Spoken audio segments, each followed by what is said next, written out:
श्री स्वामी समर्थ. दंडवत आणि प्रणाम. मी रेखा जगदंबे. माझ्या यूट्यूब चॅनलमध्ये मी तुमचं अगदी मनापासून स्वागत करते आणि आजचा दिवस तुमचा शुभ जाऊ अशी महाराजांच्या चरणी प्रार्थना करते आणि आजच्या आपल्या नवीन विषयाला मी सुरुवात करते.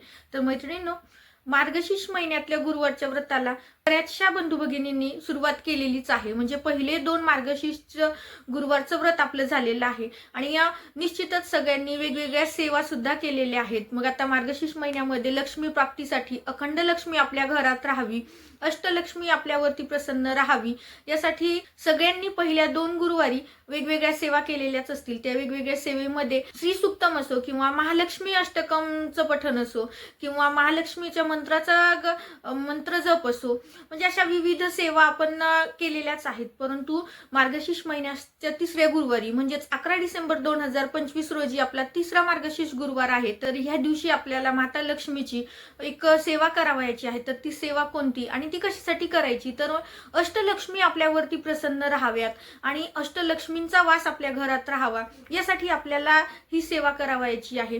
आणि बऱ्याच भगिनींनी माझ्या 2ऱ्या गुरुवारी लवंगाचा उपाय किंवा लवंगाची सेवा केलेलीच असेल. जसं की मागच्या व्हिडिओमध्ये मी तुम्हाला म्हणजे 2ऱ्या गुरुवारी कुठली सेवा करावयाची होती, 11 लवंगा घेऊन त्याच्यावरती काय म्हणायचं होतं, या माहितीचा व्हिडिओ आपल्या चॅनलवरती मी अपलोड केलेलाच होता. तो तुम्ही आवर्जून निश्चित पाहिलेलाच असेल.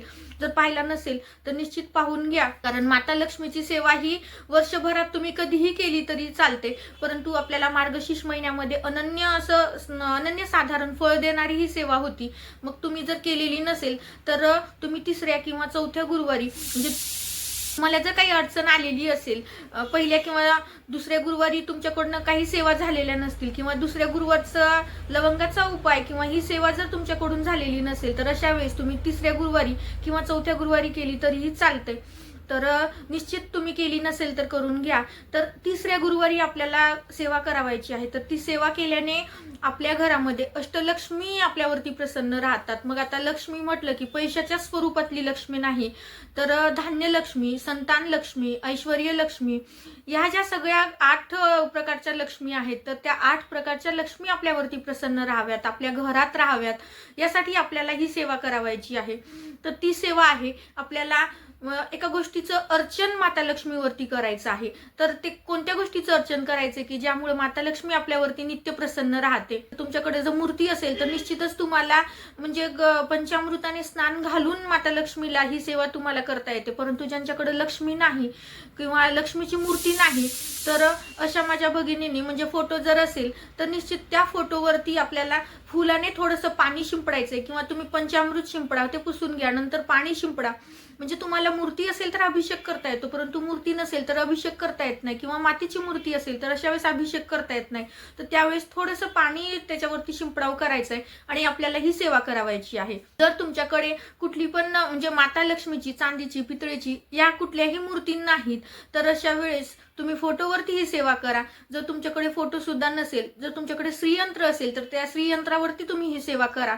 आणि श्रीयंत्र जरी नसेल तर एक सुपारी लक्ष्मी स्वरूप म्हणून तुम्ही ठेवा आणि त्यावरती ही सेवा करायचंय. तर काय अर्चन करायचंय? तर आपल्याला माता लक्ष्मीला सगळ्यात प्रिय असं कुंकुम अर्चन ही सेवा करायची आहे. माता लक्ष्मीला कुंकू सुद्धा खूप प्रिय आहे. या पद्धतीने आपण कमलगठ्ठ्याचे मणी माता लक्ष्मीला समर्पित करतो, लवंग माता लक्ष्मीला समर्पित करतो. ज्या ज्या माता लक्ष्मीला आवडत्या आणि प्रिय अशा गोष्टी आहेत किंवा पदार्थ आहेत ते आपण माता लक्ष्मीला अर्पण करत असतो. तर 3ऱ्या गुरुवारी आपल्याला माता लक्ष्मीला कुंकुम अर्चन करायचंय. तर ते कुंकुम अर्चन करताना म्हणजे एरवी आपण श्री सुक्त म्हणत कुंकुम अर्चन करतो किंवा 9 मंत्राचं पठण करत आपण कुंकुम अर्चन करतो किंवा माता लक्ष्मीची नामावली घेत आपण कुंकुम अर्चन करतो किंवा लक्ष्मी अष्टकम म्हणत कुंकुम अर्चन करतो. परंतु यावेळेस आपल्याला श्री कमलात्मक मंत्र या मंत्राचं पठण करत आपल्याला कुंकुम अर्चन करायचंय. तर तो मंत्र कुठला? तर तो मंत्र मी तुम्हाला इथं देते आणि डिस्क्रिप्शन मध्ये सुद्धा देते. तर तो या मंत्राचं पठण करत आपल्याला मूर्तीवरती, फोटोवरती, श्रीयंत्रावरती किंवा सुपारीवरती आपल्याला कुंकुम अर्चन करायचंय. तर ते किती वेळेस करायचे? शक्य असेल तर तुम्ही एक माळ जप होईपर्यंत तुम्ही कुंकुम अर्चन करू शकता आणि तुम्हाला एवढा वेळ नाही तर अशा वेळेस तुम्ही 21 वेळेस, 51 वेळेस, आणि एवढं जरी शक्य झालं नाही तर कमीत कमी 11 वेळेस तरी तुम्हाला कमलात्मक मंत्राचं पठण करत माता लक्ष्मीवरती कुंकुमार्चन करायचंय। मग आता ते कुंकुमार्चन केल्यानंतर ते दिवसभर म्हणजे तुम्ही जर सकाळी ही सेवा केली तर ते कुंकू किंवा माता लक्ष्मीची मूर्ती तशीच कुंकवात ठेवायची का? तर नाही, तर तुम्ही थोडा वेळ ठेवून घ्या, पूजन वगैरे तुमचं सगळं व्यवस्थित करून घ्या आणि पूजन झाल्यानंतर ते कुंकू एका डब्बीत भरून घ्या आणि माता लक्ष्मीला त्यांच्या आसनावरती स्थापन करा। म्हणजे देवघरामध्ये जिथं माता लक्ष्मी ठेवतो त्या ठिकाणी ठेवू शकता किंवा जिथं फोटो ठेवतो त्या ठिकाणी ठेवा। आणि ते कुंकू मग तुम्ही तुमच्या कुठल्या पण म्हणजे कामाला जर महत्वाच्या कामाला जात असाल तर ते कुंकू जर लावून गेलं तर निश्चितच तुम्हाला यशस्सिद्धी प्राप्त होते। आणि असंही दररोज आपण बायका कुंकू लावतच असतो, तर माता लक्ष्मीला जे कुंकुमार्चन केलेलं आहे तर ते कुंकू लावलं तर निश्चित आपलं सौभाग्य सुद्धा बळकट राहतं। आणि त्यासोबतच कुमारिका मुलींनी सुद्धा हे कुंकू जर लावलं तर म्हणजे कुंकू लावण्याला सनातन धर्मामध्ये अनन्यसाधारण असं महत्व आहे। त्याच्यामुळं म्हणजे कुमारिका असो, सुवासिन स्त्री असो किंवा पुरुष असो, त्यांनी सुद्धा बाहेर म्हणजे एखाद्या महत्वाच्या कामाला जात असेल तर अशा वेळेस त्यांनी टीका लावलं, त्या कुंकवाचा टीका लावला तर अति उत्तम। तर या पद्धतीने आपल्याला म्हणजे कुंकुमार्चन ही सेवा करायची आहे। तर कुंकू तुमच्याकडे म्हणजे घरामध्ये जर कुंकू दुसरं नसेल आणि तुम्ही यापूर्वी जर माता लक्ष्मीवरती कुंकुमार्चन ही सेवा केलेलेच कुंकू असेल तर परत तेच कुंकू जरी तुम्ही घेतलं तरीही चालतं, त्यासाठी नवीनच कुंकू लागतं असं नाही। आणि वारंवार त्याच कुंकाने जरी तुम्ही कुंकुमार्चन केलं तरीही चालतं, कारण मोठ्या प्रमाणात जेवढ्या प्रमाणात सेवा झाल्या तेवढ्या प्रमाणात त्या कुंकुवामध्ये सुद्धा माता लक्ष्मीची एक ताकद म्हणजे प्रस्थापित होत असते। आणि त्या ताकदीमुळे आपण जेव्हा ते कुंकू आपल्या कपाळावरती लावतो तर निश्चितच आपण ज्या काही कार्यासाठी हात घातलेला आहे तर त्या कार्यामध्ये आपल्याला यश मिळतं। त्यासाठी ही आवर्जून सेवा 3ऱ्या मार्गशीर्ष गुरुवारी तुम्हाला करावायची आहे। जर दुसऱ्या गुरुवारची तुमची लवंगाची सेवा झालेली नसेल तर निश्चित तुम्ही या 3ऱ्या गुरुवारी कुंकुमार्चनेसोबत ही सेवा केली तरीही चालतं, पण आवर्जून मार्गशीर्ष महिन्याचं औचित्य साधून आपल्याला ही माता लक्ष्मीची सेवा करावायची आहे।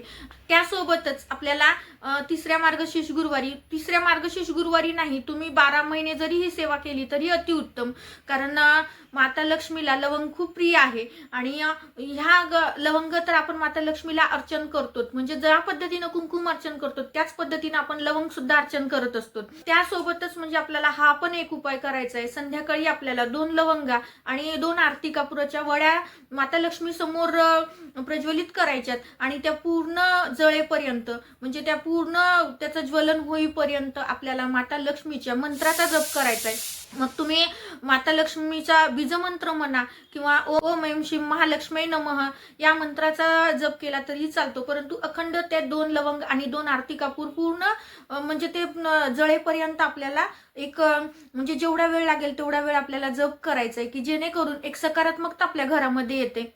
निश्चितच ज्या घरात सकारात्मकता आहे त्या घरामध्ये निश्चितच यश सुद्धा येत असते। त्यामुळे आपल्याला आपलं घरातलं वातावरण सात्विक सकारात्मक ठेवायला पाहिजे। आणि लवंग ही वैज्ञानिक दृष्टिकोनातून खूप म्हणजे महत्वाची आहे। जसं माता लक्ष्मीला तर ती प्रिय आहे, परंतु त्याच्या ज्वलनामुळे आपल्या घरामध्ये जे सूक्ष्म जंतू असतात ते सूक्ष्म जंतूंचा नाश होतो, म्हणजेच परिणामी एक वातावरण चांगलं होतं, आरोग्यदायी आपल्याला वातावरण घरात प्राप्त होतं।